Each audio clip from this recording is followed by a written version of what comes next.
هغه یو باچاو ای کتابونو لیکلی ابواللیث سمرقندي صاحب وی باچا یو ورځ خپلو وزراو ته ووی وی راځئ چې وځو په ښکار باندې نو باچا هم روان دی په خپل اس باندې ناست دی د زمانې باچا دی او بیا باچا چې روان نو ورسره وزرا هم رواني نو باچا را روان دی په خپل اس باندې ناست دی او په یو خپل باچایي موج او مستی کې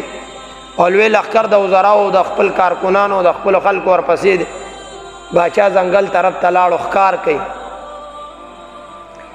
باچا چې ښکار ته روان شو ځنګل ته ورسېدو اوس ښکار کوي ځناورو پسې ګرځي چې کوم ځای به مونږ خپل مقصود او خپل مطلوب ته رسیږو دا د دې باچایانو یو خپله طریقه وه چې دوی به کله خپل داسې یو کار و چې هغې کې به ډېر زیات ستړي شو نو بیا د چاحت دپاره د خوند دپاره د تلذذ دپاره د مزې دپاره بیا به د خپلو خلکو سره یو ځنګل ته لړ او ښکار به یې کولو چې مونږ ته لږ سکون او اطمینان حاصل شي دا د هغه باچایانو یو طریقه وه خو هغه خلک هم نیکانو نو باچایان هم دغه شان مزو چرچو والو او نن سبا خو زما او ستا عمل دی چې څنګه مو عمل خراب دی او ګنده دی چاته بیانولی نشي چې نن خو مو دا کرتوتونه کړي نو خدای را باندې د عمل مطابق باچایان هم هغه شان مسلط کړي دي هغه باچایان چې بو هغې به خلکو ته راځئ چې ښکار ته لړ شو چې ځان له څه پیدا کړو نو د هغه خلکو پته لګي چې د هغې عملونه هم ډېر زبردست وو نو خدای پاک باچایان هم هغه شان مقررول او الله دې رحم وکړي نن خو که زه ملا سلسله کې تعلق ساتم نو ما ته هم خپله پته ده که یو کس وایي چې زه حجونو ته ځم نو هغه ته هم پته ده که یو کس عمرې کوي نو هغه ته هم خپل عمل معلوم دی که یو کس تبلیغ ته ځي خو ده ته هم خپل عمل معلوم دی هر کس ته خپل عمل معلوم دی نو همدقه شان به بیا باچا مقرر دی باچا چې بیا د خپل محل روځي او بل ځای ته ځي نو هغه هم ډېر په یره کې رواني ولې اته پته ده چې زما دا کوم رعایت او کوم عمله ده نو دا هم ټول ګنده دي نو دغه شان په خدای زم مسلط کړی یم هسې نه ماله څوک سر روان نه کي ټول خراب خلک دی هغه داسې باچایانو چې به وي دي راځئ ځنګل ته لړ شو تاسو هم ښکار کوئ او زه به هم ګرځم ښکار به کومه نو د هغې به یو بېل خوند و ځکه ټول پاک خلک وو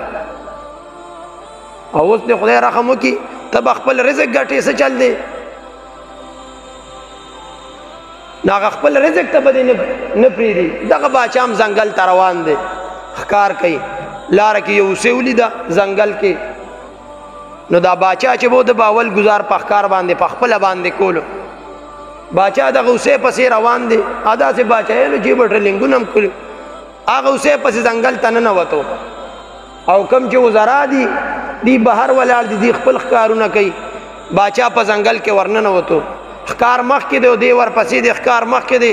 په دې ځنګل کې دی منځ ته ورسېدو خو هغه کم ښکار پسې چې دی روان شوی بس هغه چېرته ونو جاړو بوټو کې دی هغه ګډوډ شو باچا نه ښکار خطا شو چې باچا نه ښکار خطا شو یو خواته نه ښکار خطا شو بل خواته نه لار خطا شوه چې دا خو ځنګل دی اوس به په کم طرف باندې وځم ما خو لارې ته نه کتو اس مې روان کړی دی ښکار پسې ښکار هم رانه ګډوډ شو لار هم رانه ګډوډه شو ابواللیث سمرقندي صاحب وایي دا باچا په دې ځنګل کې ګرځي را ګرځي چې اوس د خپله لار پیدا کړم چې خپلو ملګرو وزراو ته ورسم وایي دغه دوران کې یو نوجوان وکتو وایي نوجوان په ازمري باندې ناست دی ازمری چې دی دا په دې ځنګل کې چې دا څومره ځناور دي دا د دې باچا دی او دلته دا هم باچا دی دې پاس باندې ناست دی خو هلته کې د ځنګل چې کوم باچا دی په هغې یو نوجوان ناست دی دې باچا نه خو لار ګډوډه شوې دی ورته وایي ای نوجوانه ما طرف ته وګوره متوجه شه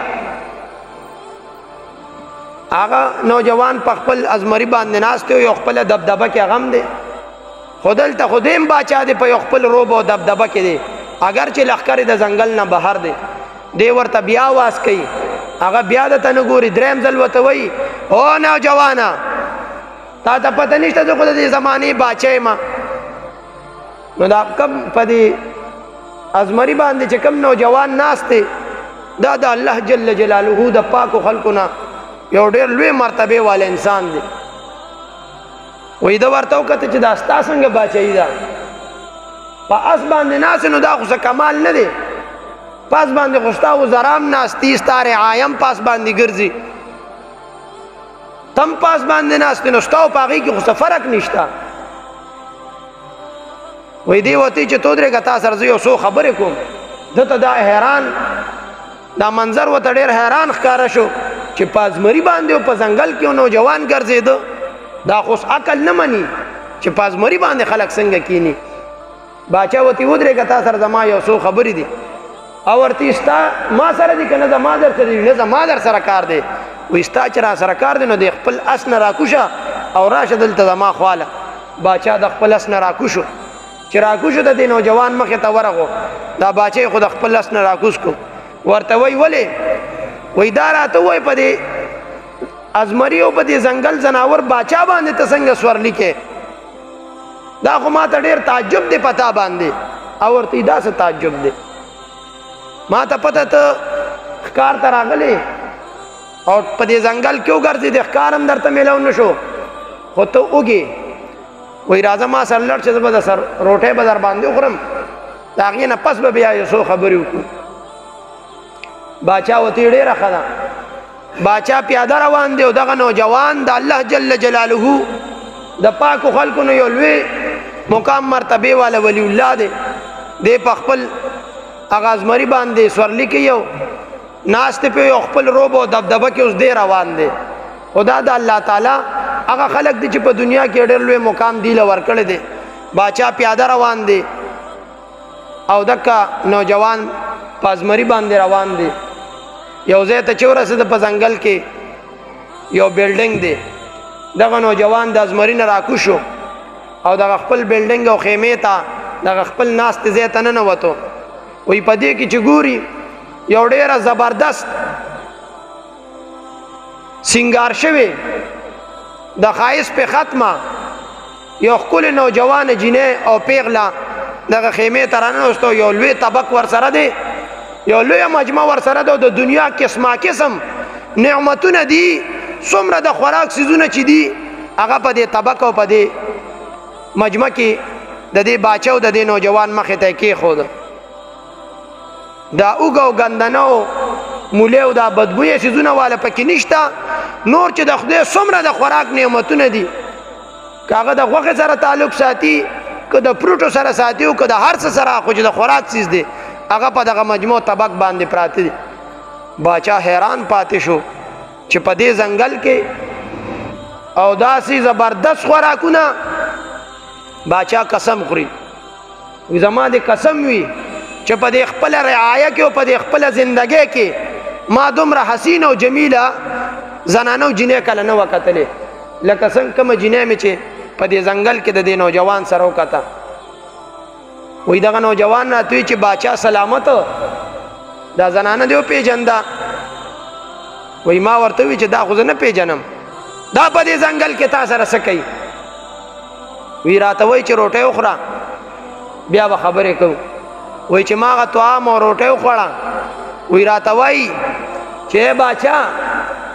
دا زنانه نه وه او دا کم ښایست چې د دې دی او دا کم خوراک دی، وایي دا د دنیا ده.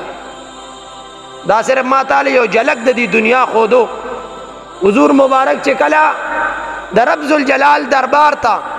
د معراج شریف په شپه باندې لامکان ته لاړو، د اسمانونو نه پورته، د سدرة المنتهی نه پورته او د مقام رفرف نه پورته لامکان ته تلو. په لاره کې د اسمانونو نه بره आवाज راځي حضور مبارک پسې، اے محمد عربی صلی الله علیه وسلم ما طرف ته متوجه شه. بیا پی आवाज کیږي، اے د الله محبوبا ما طرف ته متوجه شه. دریم ځل بیا आवाज کیږي، د مدینه منورې سردار جبرائیل علیہ السلام ته فرمایي اے جبریلا شا طرفنا ما ته څوک आवाजونه کوي. د الله نبی ورته وایي اے جبریلا شا طرفنا ما ته څوک आवाजونه کوي. حضور مبارک تا جبریل علیہ السلام مرض کوي. تاسو ورته وکته چې شاته چا آوازونه کول حضور مبارک ورته فرمای ما خو شاته ونه کته چې څوک را پسې آوازونه کوي خدا آواز می تر غوږ شو دا آواز می واورېدو وی جبریل علیہ السلام عرض کوي اے دا الله محبوبا پوس ورته شاته وګوره دا الله نبی چې کله شاته وکته وی جبریل علیہ السلام را عرض وکړو چې دا الله محبوبا دا زنانه دی وکته د دې دا حسن او جمال دی وکته دا خایست ورته وکته وی را ته فرمایي چومه کته وی جبریل علیہ السلام عرض کوي چې دا الله محبوبا دا کوم زنانه چې تاو کته یو نظر دی ورته وکړو صرف جلکو صرف یو ځلو وی دا زنانه ونه دا دنیا ده دا الله محبوب فرمای وی که چرته کې ما دې زنانه ته په اول آواز او په دویم آواز او په دریم آواز کتلې وي نو وی زما دا امت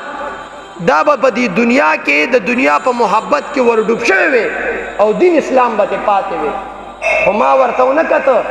دا صرف هغه یو نظر دی چې د درې آوازونو نه پس جبریل علیہ السلام ورته عرض کوي دا الله محبوب اوس ورته وګوره وای دا هغه یو نظر دی چې ما ورته وکته اوس د امت دا حل دی چې په دې دنیا پسې شوي دي تاسو خیال دی بازار کې ما وختي مرض وکړو چې بازار او د بهر روډ ته انسان وځي یو د یو نه مخکې کېږي بل د بل نه مخکې کېږي چل څه دی څه پسې روان دي دا ټول خلق دی دنیا دی محبت کې دومره ورډوب شوي دي چې بس د خپل جیب ته او د خپل خېټه ته پیداګیر د پاره هر سړی د یو بل نه مخکې کېږي دغه باچا ورته وایي باچا ته وایي دا نوجوان چې دا کومه زنانه تا وکته دا دنیا ده دا د دنیا دا عیش عشرت او دا حسن او جمال دی او د دنیا کې چې دا خلق څه پسې منډې وي دا ستا مخې له پراته دي خو بیا ورته دا نوجوان فرمایي چې باچا سلامت چې کله الله تعالی دا دنیا پیدا کا وی دی دنیا ته او فرمایل چې دنیا زما دا خبره یاد ساته رب ذوالجلال ورته فرمایلی چې کم انسان 100% سل پسلا سلو کې پسل کم انسان چې په الله جل جلاله باندې توکل وکړو نو یې دنیا ګور بیا تاغو نه کړي بیا د هغې مخې له ته ځان وغورځوه په اسانتیا سره چې هغه چې څه غواړي څه کوي کمې چاهت وي چې په اسانتیا سره بیا ستانه هغه خوراک کوي خو ګور دنیا دام یاد ساته رب ذوالجلال ورته فرمایي ای دنیا کم خلق چې زه پرېښومه په ما باندې توکل پرېښودو او دنیا تا طرف ته متوجه شو شپه ورځ تا پسې منډې وی نو دنیا بیا کله کله ورته لږ غونته د خپل ښایست ښکاره کوو کله کله ورته لږ د خپل د دې دنیا نه لږ غونته د هغه مخې له ورکوو چې هغه کله لاس اچي نو بیا ته ځان راټولوه وایي باچا سلامت دا تا چې کومه ښځه وکته شپه ورځ وي دا خلک په دې پسې منډې وی خدا دا دنیا ته نه ځان پټوي خو چې کومو خلکو په الله باندې توکل کړی دی شپه ورځ سل پسله 100 کې پسل په الله باندې توکل کړی نو بیا دغه دنیا د تو کته چې دلته زما په دې ځنګل کې زما په دې باچایۍ کې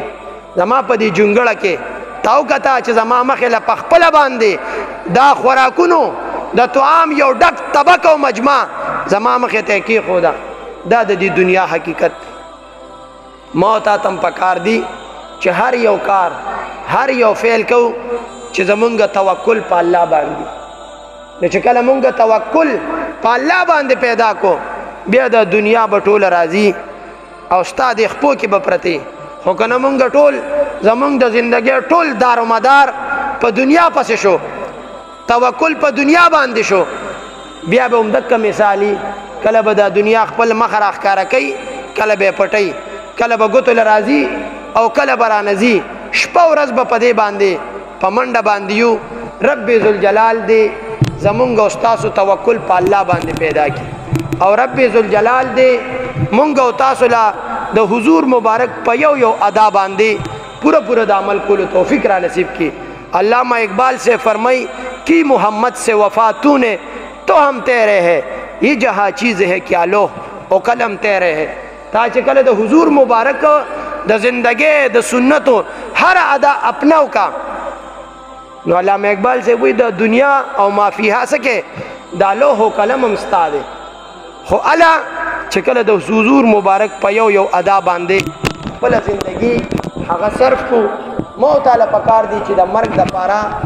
هر وخت موت ته تیار